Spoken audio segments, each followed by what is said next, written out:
Hey everybody, this is Swag, and I've got my friend Switch in the game with me today. And because I have not made an Astroworld video, I might be working on a secret project. What Switch is going to do is look over some earlier builds that I've built, and he has never seen OpenRCT2. Have you played this game before? Uh, Way back when on my Windows 95. Okay, so you played like the original game. You never played the open source version. No, I didn't know there was a difference. Okay, so yeah, this is a step up. So I'm gonna open up a park, and I'm just gonna let you look at it and ask me questions. And then, honestly, I think sometimes whatever you ask might be a question somebody else who's new to the game might ask, and we'll go through and hopefully get some information for them. So Alright. this entry was for a contest for a dive coaster, and a dive coaster is exactly what you're seeing right now. It's like a really big steep drop, and it's a roller coaster built by B&M, and so like SeaWorld San Diego has a brand new one. This one is a roller coaster in Tampa Bay, Busch Gardens, and I tried to do a realistic remake, but not exactly a remake. But this is what we're working with. All right. So some things in OpenRCT that you can do now are like cheats. So like you can build, roller coasters or freeze them and move their vehicles and stuff. So you can see this log flume has a bunch of stuck logs. And then if you zoom in over here, it's actually really funny. There's a peep who's stuck between the tracks. Oh no. So it's like a scene where somebody's saving a passenger who fell between the tracks. It says Poor Liam's, Liam. yeah, stuck between the logs, and then Sir Don't Panic. Uh, and what my partner, so I built this with Josh. He's another builder from another community. He did a lot of these frozen scenes because you can now freeze mechanics and passengers and security guards and make it look like a funny little scene. So Yeah, that's cool. that's one over there. You got kind of like a bus stop over here. So it looks like he's just a Fred, the sexy ass bus driver. Bus driver. So Yeah, it looks, for me, it looks like Roller Coaster Tycoon 2 that I grew up playing when I was younger. But just kind of like mulling it over, like it looks so much more in depth and like almost like in 4K almost. Not like the actual graphics, but just like the content. It looks more full. yeah, so Like I would try to like make stuff like this in the other game, but this looks a lot more like done up, like with makeup or something. yeah, that's something you can do now. So like you can stack objects on top of tiles. Uh, it's called zero clearance or disable clearance checks. So if I don't have that turned on, I'm going to turn it off right now. And I wanted to build a tree and then like put a bush on the same tile, it doesn't let me.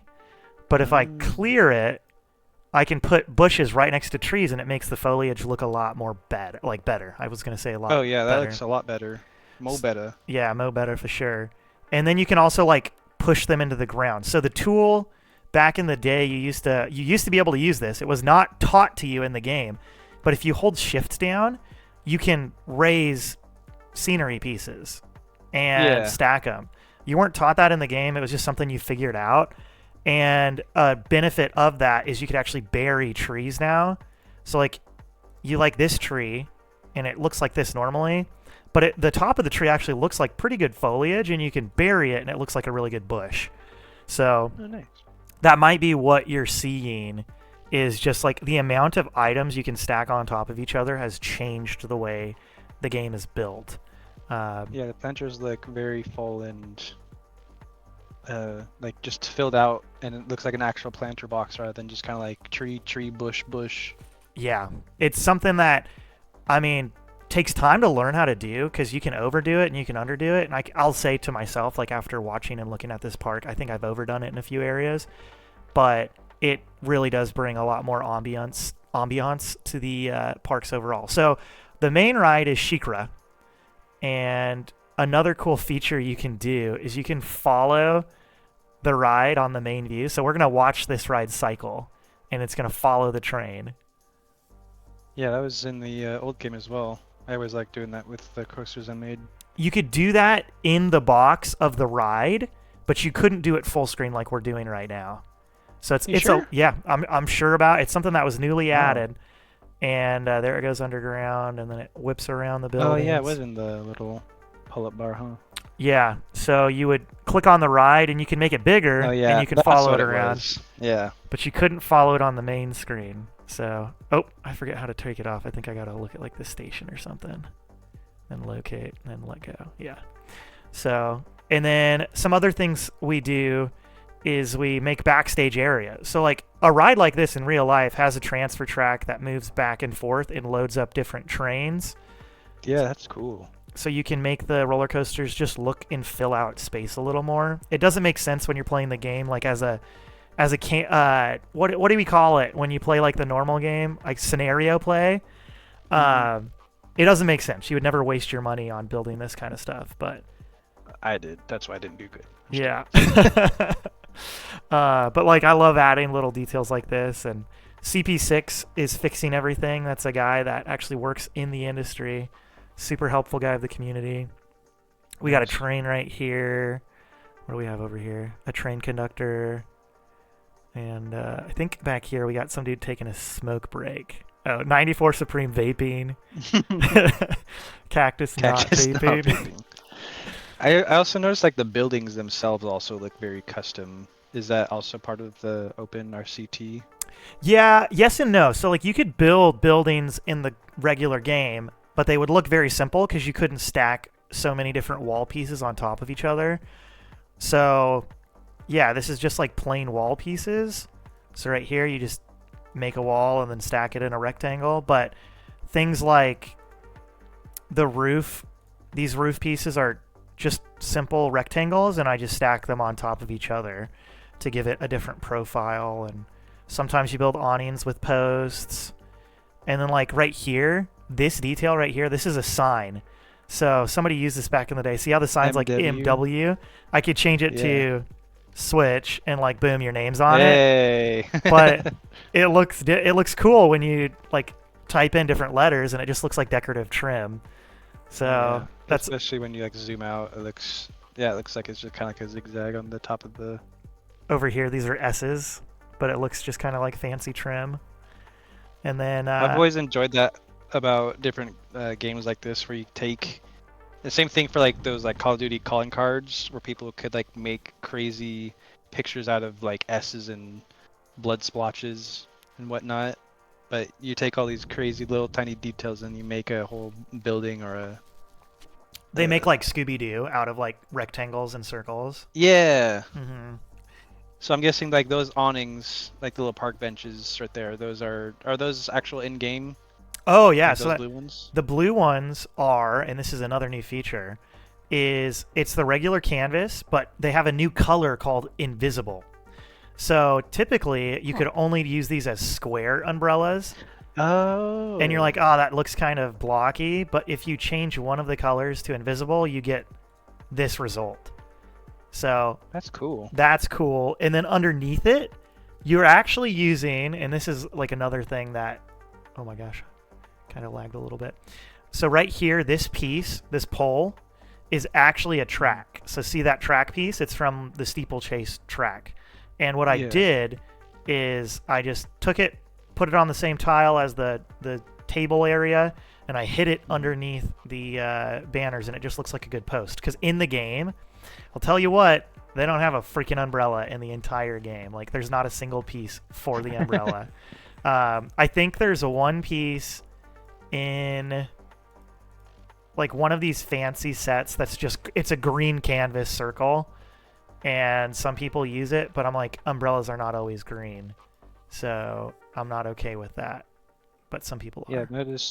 I noticed like you've got almost like every little bits and piece of buildings and track that you can use to like make stuff. Mm-hmm.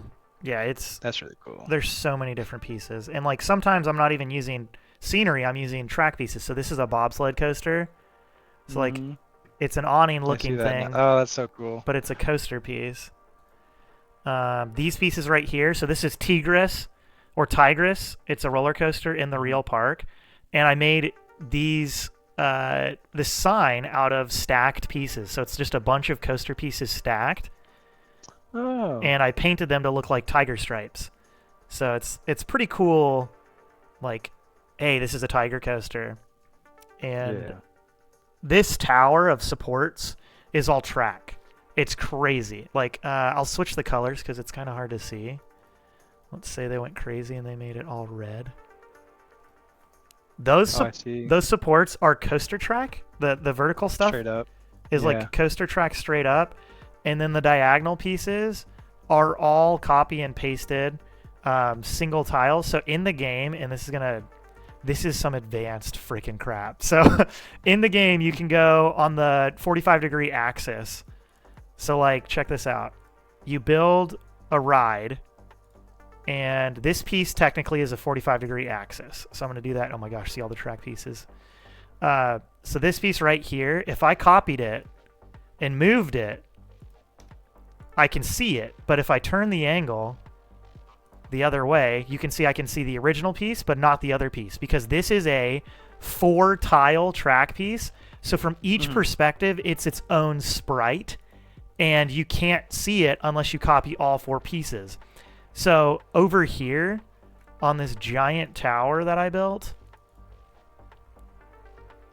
these pieces are all diagonal. So if you turn the camera, and this might be a little much. So this piece is kind of curved. You can barely see a curve. Well, if you look at it from this side, the curve's different than it was on the other side. So it's like, it's a diagonal piece from another direction that it's just weird. It kind of, when you look at it closely, it starts to look weird. But if you just build it and you're zooming in and looking at the whole park, you don't really care about it too much, which that's the point. Some people get stuck on the details and they try to make everything perfect. But as long as you make it look good enough, little gaps, like this minute gap between this support and the track, you can see there's a gap. No one's going to look at that. They're just looking at the park. They're watching the coasters go. And that's what makes a good coaster / park, is the general idea is clean, but overall you get away with, you know, spots and pieces where something might not match up perfectly. Right. So would you say the purpose of this particular game in comparison to like the old version is just basically map building, or is there also like different scenarios like, oh, you have to make 500K and by end of year 1 or something? So technically you can make scenarios and have people play them. And people still do that. There's a lot of YouTubers who play the scenario games and try to break them. You know, they like build one ride 50 times and see how fast they can beat a scenario. And you've always been able to build a custom scenario in RCT. But once all of these tools have been added, people are making insane parks. So what I'm going to do is I'm going to load something that is mind-blowing to somebody who's never seen this. So I've been playing the game using base game objects. This is when people add custom objects and make their own park with it. So this is from another contest where they're like the best builders in the world are facing each other. So they're using bits and pieces and crazy things to build the most insane park. So now this looks kind of okay. Yeah, you got a big building. The coasters are going at like synchronized, but it's nothing too complex. Now there's a new tool called Cutaway, and you can lower this piece and it makes things disappear like at the top. So That's now cool. I'm lowering this and I can see into what I would assume is like an astronomy area, and like the more you lower, you can see into these buildings where they've built like a solar system museum. What's in this other building? They've got a bouncy house. That's crazy. They've got a little table where people are playing miniature racing go-karts. You know, a little coral reef. And then you can lower it even more and go to the next level down. You can see a little Tesla coil thing. Over here, you've got like a dark ride where people are going through like Roman history. It is absolutely insane. There's the inside of the parking garage. I think they had something at the bottom floor that was really cool. So like, look, that's like a floor, and then a couple feet down, you're like, okay, there's the next floor that I can visibly see. So I'm going to try to get rid of the roof pieces. So yeah, you got That's like crazy. paper planes and there's little dinosaur, like a little dinosaur play place. It's insane. I don't play this version of the game too often. This is custom scenery objects. Look at this. They got a freaking sign that rotates that says Millennium Discovery Museum. And So what would you say would be like the jumping like watermarks from base game RCT2 to the one that you showed me prior to this? Like, what would it take someone to get from that like normal, just playing around doing, you know, whatever roller coasters to making a literal space station, right? so Like that. it can be pretty quick on the servers on Discord that I play on. I play on DKMP. It's Dirklink. He's a YouTuber. You've actually met him. We went to Magic Mountain together. Yeah. This is, I think, 4 to 5. No, it's probably 5 years of experience, maybe 6 years of experience to build this sort of level. If we go back in time and I look at, this is my, I wonder how far back, 7. So this would have been the 7th contest I've entered back in the day. So this was probably from 2019. This is what you can expect after like 7 months of playing with the new cheats and new pieces. And this is still the base game. You're not using any custom objects. But I think what we'll do maybe in future episodes is I'll walk through the time lapse of like my first build to my 6th build so you can kind of see the progress. But like, look at the umbrellas. These umbrellas back now, it's like 2 track pieces stacked on top of each other. That's good though. It looks better than the base game for sure. But you can see just the change. This is like a mountain made out of stone. And then if you look at the Sheikra remake, going back, this is a newer mountain, something made out of, you know, more realistic blocks, so it doesn't look so blocky. It still doesn't look great, to be honest, but So yeah. just going from this one and the one you just showed me that you said was your 7 months mark, in a competition, what would be the difference in like scores? This Or one, I believe, would this obviously get a lot more higher score than the other one? yeah, I believe this one scores in the 9s out of 10, maybe high 8s, and the other one was probably in the 7s back in the day. But that's back in the day. Nowadays, people will probably judge it a little bit more precisely because the level of all of the other builders has gone up so much. But at the same time, when we have a contest and let's say there's 30 entries, a lot of people, it's their first entry ever. And we give them all feedback. The way we rate it is we write reviews and we give scores to each contestant. And then, of course, whenever they're on the Discord server, they can ask people for help and how to build something a little bit better. And I've seen builders go from like plain Jane using the default game to insane builders in less than a year. It just matters how much time you want to spend on the game. So I would say if you were to join like today and start playing with everybody, I'd say you'd probably be at this phase within a month or 2 at this rate. It's honestly a lot of theory, like how can I build a good coaster? And then execution on the backside is honestly just copying somebody you like seeing how they do it and doing it yourself. Is that an accelerator copycat? Yep. I'm happy you I caught thought on to so. that. So, yeah, you live in SoCal, so you know exactly what this is. This is Accelerator. But the time I built this coaster in 2018 or whenever, there wasn't that hang time coaster that's here now. You know, the hang time coaster? I was about to say that also looks familiar. And the supports have been repainted. Accelerator's got like a rainbow color. They're like black, red, orange, yellow. It looks really cool. But That's cool. yeah, this is Accelerator from back in the day. I wonder if I'll ever rebuild it. I know somebody else is building a new park for Knott's Berry Farm, but Nice. okay. Well, thanks everybody for watching. If you really liked this video, please comment down below and let me know if you'd like to see more of these. It's really fun to go back and look at finished work. I know as I'm playing Rebuilding Astroworld, you're watching me build something in progress, and you're going to have to wait many, many weeks, maybe months to see a finished project overall. So maybe putting one of these episodes every now and then to break up Astroworld might be a fun way to show you guys some more finished projects and maybe something you can get inspired by to join a contest or two. So thank you, CTK Switch, for joining this little video, and hopefully we can have you in the next couple videos. Yeah, my pleasure. Okay, everybody, like, comment, and subscribe. We'll see you in the next one.